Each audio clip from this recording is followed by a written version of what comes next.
जब 2018 में GSR 811 अध्यादेश लाके उन्होंने लागू किया था और उसका मेन पर्पज ये था कि हम दवाइयों को ऑनलाइन के माध्यम से घरों तक पहुंचाने का। उसके बाद जब कोरोना काल आया तो उस समय लोग पैनिक की स्थिति में थे। उस समय फिर एक अध्यादेश आया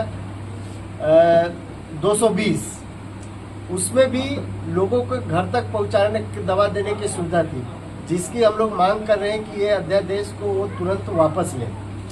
क्योंकि आप लोगों ने देखा होगा कि आज ऑनलाइन के माध्यम से गांव में जो रहने वाले हमारे केमिस्ट साथी हैं उनको बहुत ही परेशानियों का सामना करना पड़ता है, क्योंकि बड़े बड़े कॉरपोरेट घराने के लोग लाइसेंस लेके बैठे हुए हैं। और उस परिस्थिति में हमारे जो गांव में रहने वाले जो केमिस्ट हैं, जो छोटे व्यवसायी हैं, जो रोजगार के लिए भटक रहे हैं, उन सभी को ऑनलाइन के माध्यम से भारी नुकसान उठाना पड़ रहा है। दूसरी बात, आज जैसे एनारेक्स दवाइयाँ, नशे की जो दवाइयाँ हैं, आज ऑनलाइन के माध्यम से उनको धड़ल्ले से मिल जा रहा है। आज हमारे छत्तीसगढ़ के क्या पूरे भारत देश के अगर केमिस्ट की हम बात करें तो कोई भी दवा दुकानों में इस तरह की दवाइयाँ उपलब्ध नहीं रहती है। लेकिन आज आप ऑनलाइन में AI आजकल एक ऐसा आ गया है कि AI से आप किसी भी डॉक्टर का प्रिस्क्रिप्शन बनाकर आप उसको मोबाइल में लोड करके आप ऑनलाइन दवा मंगा सकते हैं।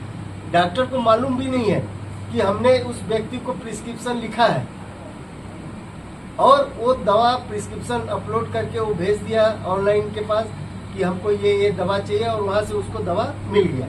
इसकी भी हम लोग विरोध कर रहे हैं कि ऑनलाइन जो है उसको आप बंद किया जाए। अब हमारी जो स्थानीय स्तर पर जो हमारे केमिस्ट है उसके लिए एक ड्रग विभाग है। वो ड्रग विभाग महीना 2 महीना 3 महीना पर एक बार आती है दुकान में, दुकान का निरीक्षण करती है। दुकान में कोई एक्सपायरी दवा तो कोई नहीं बेच रहा है, नारकोटिक्स कोई दवा तो नहीं बेच रहा है। अगर बेच रहा है तो उसका प्रॉपरली वो रिकॉर्ड मेंटेन कर रहा है कि नहीं कर रहा है।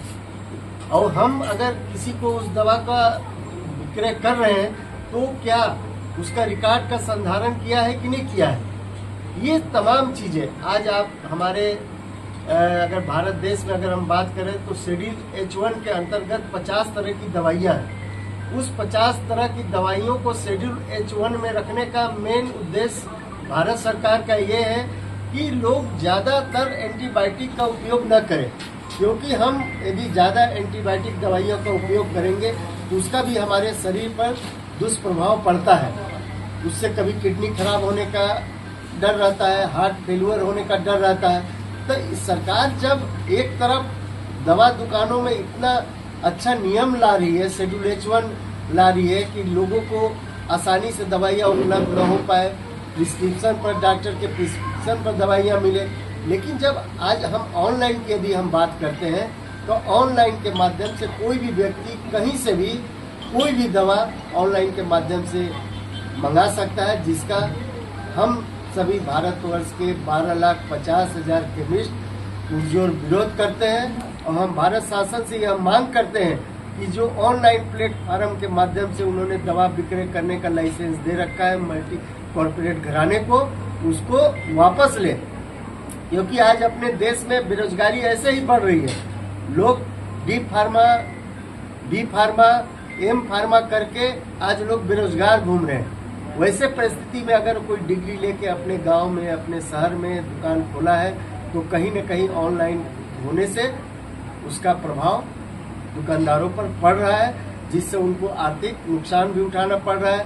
वो अच्छे तरह से अपने परिवार का भरण पोषण भी नहीं कर पा रहे। इन तमाम चीज़ों को लेकर हम लोग 20 तारीख को पूरा भारतवर्ष को बंद बुलाया गया है, जिसमें हमारे जिले के बलरामपुर रामानुजगंज जिले के समस्त औषधि विक्रेता लोग अपनी शटर को बंद रखेंगे। जैसा कि आप लोग को मैं एक बात ये भी बताना चाहता हूँ, यदि उस दौरान कोई ऐसा मरीज हो जिसको दवा की सख्त आवश्यकता हो, तो ऐसा भी व्यवस्था हम लोगों ने हर ब्लॉक मुख्यालय में किया है, ताकि उसको दवा सुगमता से मिल जाए।